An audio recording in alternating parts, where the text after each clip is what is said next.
This is the fairy tale story of the Little Mermaid. Far out in the sea where the water is very deep, the Sea King ruled the undersea world. In the deepest spot of the sea was his castle. The walls were made of blue coral. On the roof were shells that opened and closed when the water passed by. And that is where the Sea King lived with his mother and 4 daughters, each one born a year apart. The youngest of the 4 princesses was the Little Mermaid. She spent much of her time swimming to the ships that had fallen to the bottom of the sea. The ships held treasures from the world above. She would fill her arms and set up her collection here and there. All the while she would sing. As she did, fish circled around to hear her, for the Little Mermaid's voice was the most beautiful one under the sea. The girls knew that when they turned 15, they could swim up to the surface for the first time. It would be a long time that the Little Mermaid had to wait, as she was the youngest. So she made her grandmother tell her all about life up on land. Tales about ships and towns, and every bit of stories about humans that she knew. Soon the eldest daughter turned 15. She was the first to be allowed to rise up to the surface. When she came back, she had many wonders to tell her sisters about. She told about resting on the soft white sand. High above was a deep blue sky with puffy white clouds. Later the sun set, she said, and the whole sky turned gold and red. She had watched the birds fly high above her, dipping and making turns in the red and gold sky. When the next sister turned 15, it was winter. She told of icebergs floating in the sea and shining bright. All the ships stayed far away from the icebergs, she said, as if in fear. But the icebergs did not seem lonely. They were like friends, floating close to each other. When it was the third sister's turn, she told about moving as close as she could to the gate of a town. She heard people call out, horses that went clip-clopping down the street, and even music that she had never heard before. All this the Little Mermaid heard with wonder. It wasn't fair that she had to wait the longest. But at last, the day came when she turned 15 too. Now she could rise up over the surface and see for herself. When she came up over the water, the Little Mermaid was next to a large ship. On the ship, beautiful music was playing. Sailors were dancing on the deck. They were laughing and having a fine time. It must be a party. Now and then, as the waves lifted up the Little Mermaid, she could see better. A handsome young man stepped out on the deck. When he did, 100 rockets rose in the air. The party was for him. Was it his birthday, she wondered? She swam closer. The men all seemed to like the young man. When he spoke, the sailors would laugh. Sometimes they patted him on his back in joy. Once that made his crown fall off. The men laughed and picked it up. "A crown," said the Little Mermaid. "He must be a prince." Suddenly, it became very dark and the wind picked up. The sailors started to run about on the deck. They pulled down the sail. The ship dipped and swooped. It rolled side to side and up and down on the high waves. Then lightning, thunder, a strong rainstorm hit. The poor ship started to tip on the rough waves. It was so dark that the Little Mermaid could see nothing. Then lightning lit up the sky, and she could see the young prince on deck. He seemed to be the only one still there. He was working hard to keep the ship afloat.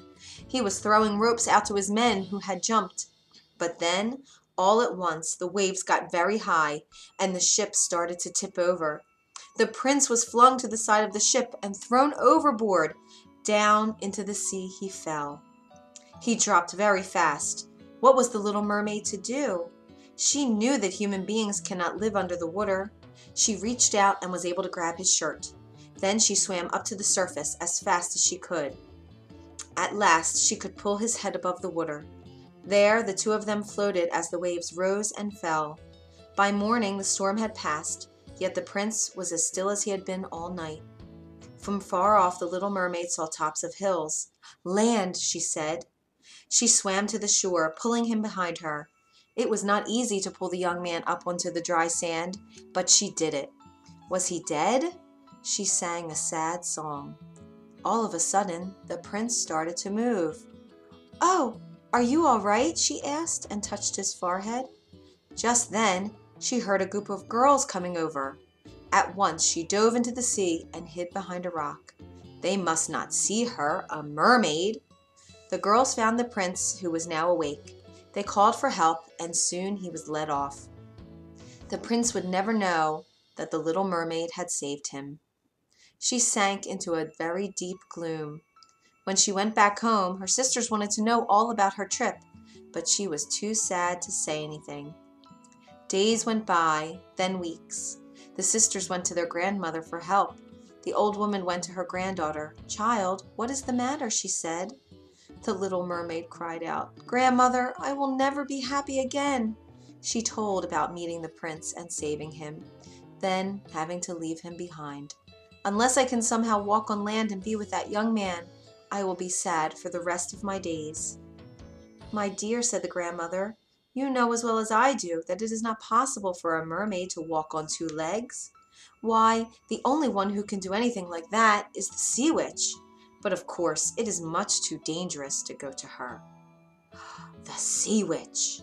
Before she knew it, the little mermaid was headed to the far corner of the sea where the sea witch lived. "This is no problem," said the sea witch when the little mermaid told her what she needed. "I fix problems much harder than this. Why, to have legs, all you need to do is drink my potion." Then she turned to face the girl. "But I don't just give it away, you understand." "Oh," said the little mermaid, "what then is your price?" In her heart she felt a lift. So there was a way she could have two legs and be with the prince after all.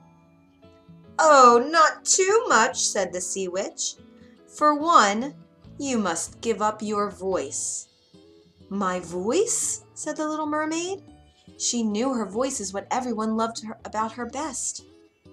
"You don't need it," said the sea witch. "Chitter chatter, what a waste of time. But know this, little pretty, if the prince marries someone else, the next day you must die, and your voice will stay with me forever. But then again, who knows? He might choose you." The little mermaid's heart leaped. The sea witch held out the glass with the green potion. "So," she said, "what are you going to do? Make up your mind. I don't have all day." The little mermaid took the potion and drank it. At once she felt dizzy and in pain, as if a sword was being passed through her body. She spun and jerked about and then fell. When she awoke, she was on the same dry land as when she had rescued the prince. Lifting up her head, she could see that her dream had come true. Where her tail had been, she now had two human legs. "Say, miss, are you in trouble?" It was none other than the prince. She tried to say something, but no words came out of her mouth. "Can you not speak?" he said. She shook her head no. "Oh, well then let me take you to my castle. You can clean up there and get some dry clothes to wear." You can be sure the little mermaid was very happy to join the prince at the castle. At first, walking on her two legs was shaky, but soon she got the hang of it. That night the prince showed her around the castle rooms. He would point to a portrait and tell her all about the person. When he said something funny, they laughed together. When the story was sad, her kind eyes told him that she knew why, and she felt sad too. The next day was a royal party. The prince had not been looking forward to going to it. Hours of standing with finely dressed people who talk and have nothing to say. He asked the little mermaid if she might come with him. She nodded a big yes. That day, with the little mermaid by his side, the prince felt glad. Sometimes he would make a comment in a low voice to her, and by her eyes and face, he knew that she understood. After that, the prince wanted the little mermaid by his side every day. He thought he could even fall in love with her. But he still held out hope to marry the one with the lovely voice he remembered from when he had been rescued. Of course, it could not be his wonderful new friend, who was not able to talk, let alone sing. The king called for his son one day. "Son," he said, "your mother and I have made a decision. It is time that you took a bride. Lucky for you that we already picked one out for you." "What?" said the prince. He only wanted to marry the woman with the beautiful voice that he remembered. "Who is she?" "A princess from a nearby land. Tonight she's coming with her parents, and we will make the wedding plans." The prince was crushed, and the little mermaid felt fear. She knew what would happen to her the day after the prince married someone else. That night, her troubles got even worse. What the little mermaid did not know was that the sea witch had put her voice into this princess. She was a stuck-up princess who thought only of herself. Yet, when she spoke, it was the little mermaid's voice that came out. The prince was stunned. He asked the princess to sing. It was the little mermaid's voice that filled the room. The prince could not believe his luck. At last, he could marry the woman he had longed for all this time. When he shared his joy with the little mermaid, she tried to show that she was happy for him, but gloom filled her heart. The next morning at dawn, the little mermaid went to the sea. Her sisters, worried since they had not heard from her, rose above the water to see how she was.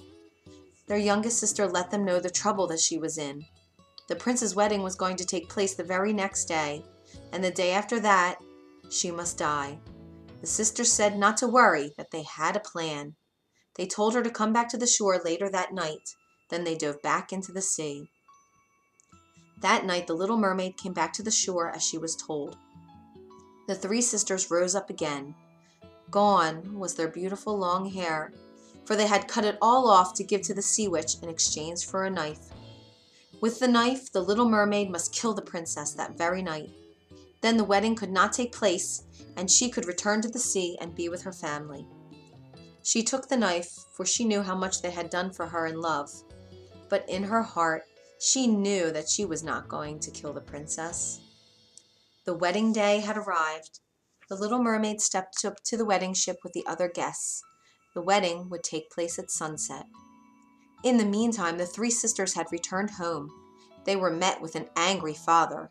"Where is your sister?" the Sea King shouted. "And where have you all been?" They told the father the trouble their youngest sister was in. The father swam up to the wedding ship. He saw the prince and princess getting ready to marry. He knew that his daughter did not use the knife the night before. At once the Sea King rushed to see the sea witch. She laughed. She said that there was only one way to save his youngest daughter from her fate. If he would just hand over his scepter to her, the little mermaid could be saved. With the scepter in her hand, the sea witch would rule the underworld kingdom. The Sea King took a deep breath. What else could he do? So he agreed. The sea witch grabbed the scepter and laughed in glee. She rushed to the wedding ship to see her victory. The little mermaid saw the sea witch rise out of the sea. She saw that with the scepter, the sea witch had become a huge sea monster. Tentacles were twisting out from all over her body like an octopus. The little mermaid knew she must protect the prince and even his new bride. So she took out the knife. Just then, one of the sea witch's tentacles reached out and lifted the little mermaid right off the ship. "This is the end for you," crowed the sea witch. Before the little mermaid knew it, she was wrapped up by the tentacle. She was spun to the very chest of the sea witch. And the knife she was holding, the sea witch's very own knife, she used it and dove it deep into the chest of the monster. The sea witch reeled back in pain, and the little mermaid was freed. On the ship, the guests ran around in fear. The prince shot arrow after arrow at the monster. Finally, the sea witch dropped down under the water. As she fell, the little mermaid's voice was let go, and it returned to her. The princess then shouted in a gruff, harsh voice, "What a lousy kingdom this is! You can't even have a proper wedding!" The prince heard the princess and knew that she was not who he thought she was. Then the little mermaid started to sing. The prince knew that the voice he remembered belonged to the very one he had grown to love. The angry princess stormed off the wedding ship, and her family followed close behind. When the Sea King arrived, the scepter was floating in the sea, as if it were waiting for him. With a sweep of his arm, it was his again. "Well," said the Sea King, "I see my daughter is in good hands," and with a wave of his scepter, he lifted the little mermaid back onto the ship. The prince put his arms around her. "Now I know it was you all along," said the prince. "Will you marry me?" The little mermaid had her voice back now, but with all the happiness in her heart, she could not manage to speak. So she nodded yes with a warm smile, and a wedding on board ship took place after all. The end.